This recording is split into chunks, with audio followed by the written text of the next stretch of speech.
Hello and welcome to Power to the People with me, Graeme Pryce. Do you remember the local elections on May the 1st? Remember sitting there watching the effects of Elon Musk and Mark Zuckerberg deciding that fact-checking and truth just wasn't important anymore?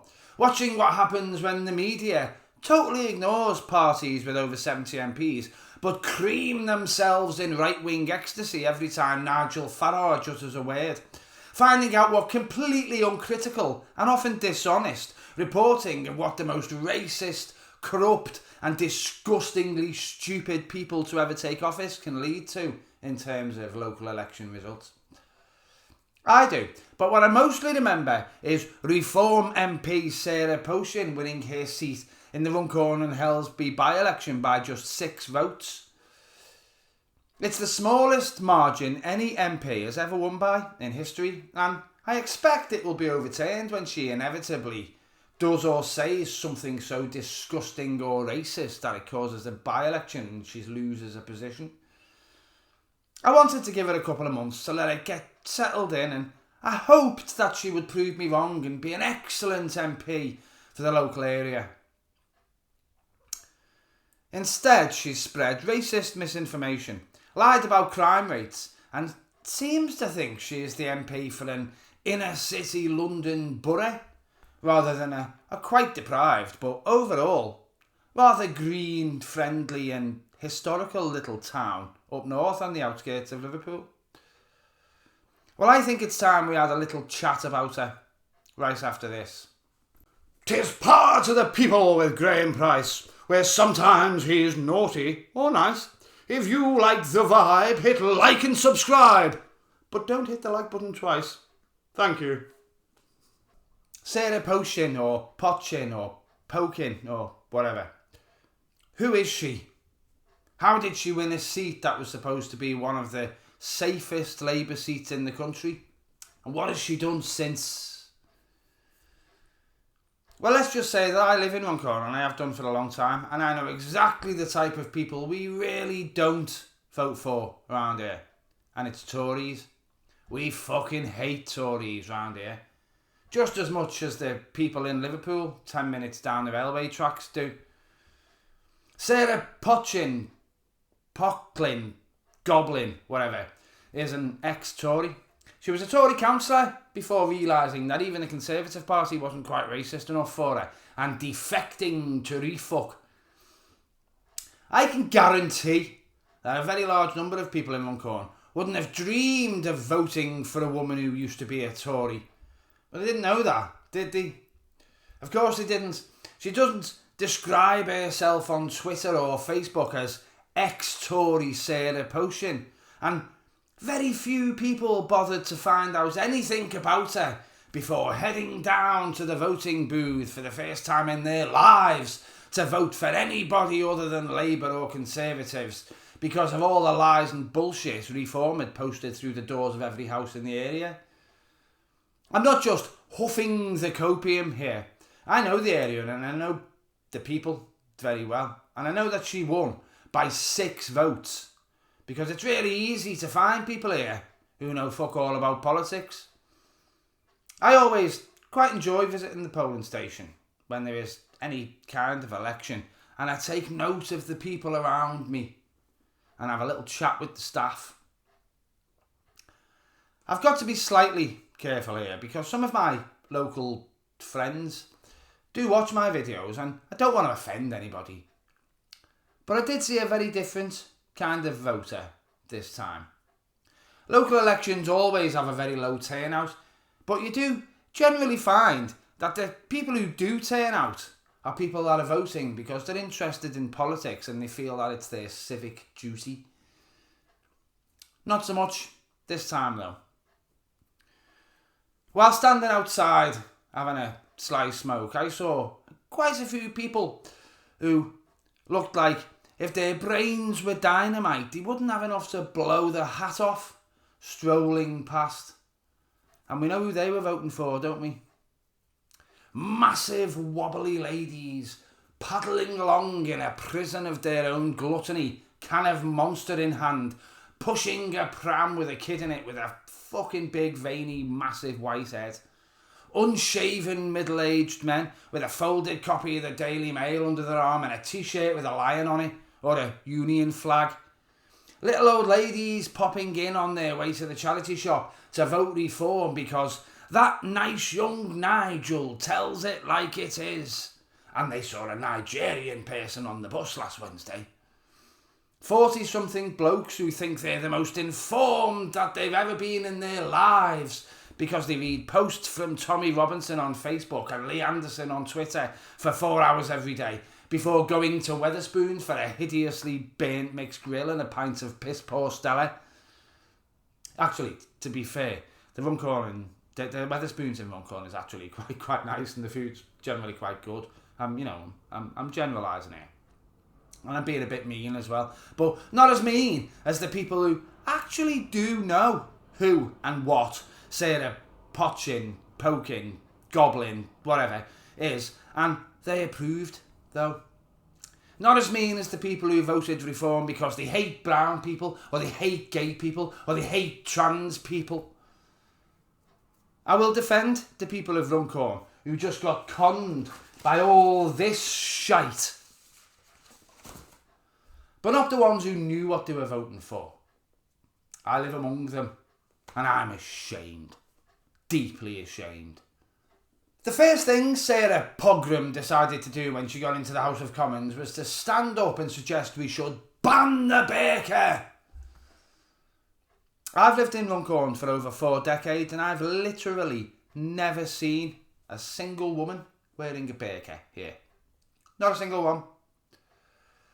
There are more black and brown people in Runcorn than ever before, though, so she knew that saying something like that would get the most racist and idiotic morons on side. They have never seen a woman in a burqa in Runcorn or Helsby either, but they believe they exist because she told them to believe that, and they don't have the sense to realise she's talking utter shit and just saying whatever she thought would get her in the news. But let's just put that outright disgusting lie aside for a moment and have a look at what else she's been up to. She's claimed that business owners on Greenway Road, an area that has about 3 or 4 shops and a few derelict shops and lots of quite nice big posh houses, have told her that they're plagued with knife crime and are continually harassed by people from HMOs. That's houses of multiple occupancy. Obviously, the point of this was to suggest that all of these shared houses are chock full of evil, illegal immigrants. And they're everywhere. And they're even more evil than the invisible women in burqas. There are some houses of multiple occupancy in Runcorn, but they are on Greenway Road. That was an outright lie. She claimed she's had reports of knife crime and antisocial behaviour. She said the area is rife with evil Muslim migrants who are stabbing everybody all of the time. Thing is, the few owners of the businesses on Greenway Road deny that they've ever spoken to her. They say they have all the usual problems that businesses in a semi-deprived area has, like shoplifting and crackheads and alcoholics hanging about. But they all say they don't recognise the picture that Sarah Goblin has tried to portray of our town and that they seriously disagree with her. Now, I am definitely calling her a liar because she is definitely a liar, as all Reform MPs are, but I think I can work out what happened here, and maybe, let's give her the benefit of the doubt, maybe she doesn't realise she's lying. She spent a few hours in the area, and anybody decent and intelligent has either refused to talk to her or told her to fuck right off as soon as they realised who she is. The only people who have been willing to engage with her are Reform voters, racists and idiots. It's a circle that might come together, that, isn't it? They've told her exactly what she needed to hear, and then she's gone on to repeat the racist bullshit they've read on Facebook as if it's fact. There's a bit of a fly in the ointment for Sarah here though. The Police Crime Commissioner for Runcorn has said that her statement was untrue, peppered with lies and generally dishonest. They say that none of the crimes apparently reported to Sarah Fucklin have been reported to them, but just to make sure all boxes were ticked, they offered to meet with her and discuss these crimes and give her incident numbers so she could take the complaints further. So obviously, she rushed off to meet with them and sort out this terrible problem she'd uncovered because she is just brimming with civic duty, right? No, not at all, no. She totally ignored the Crime Commissioner and refused to speak to any local media who wanted to ask her where she got her information from or where and when these crimes were committed. She's done that because it's bullshit. She made up all of this stuff in a stupid little racist head in order to try and come blazing into office as a righteous social justice warrior. She isn't.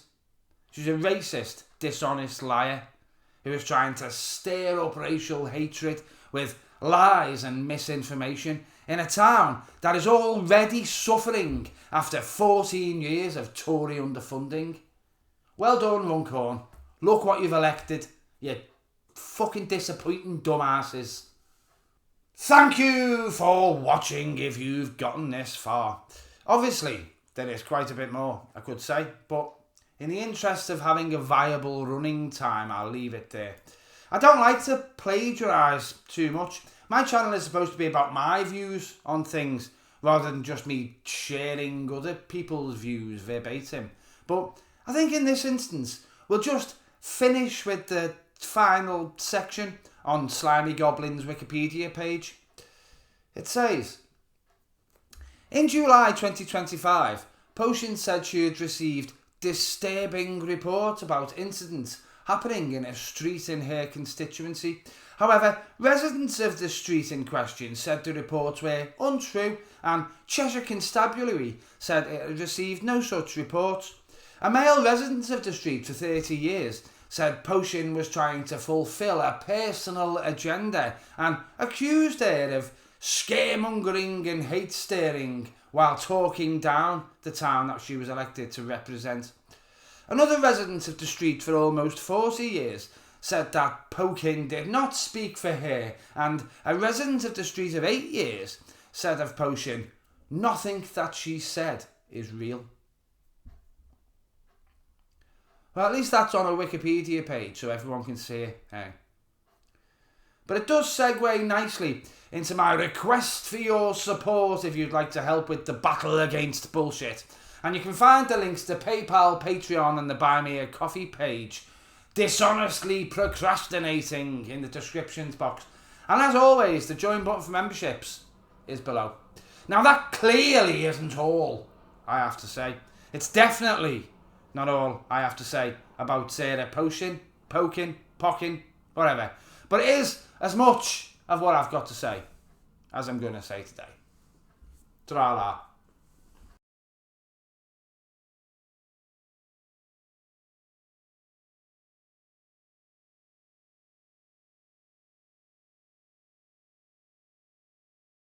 But what I mostly remember is Reform MP Sarah Pochin winning her seat in the Runcorn Helsby by-election by just 6. That was 7.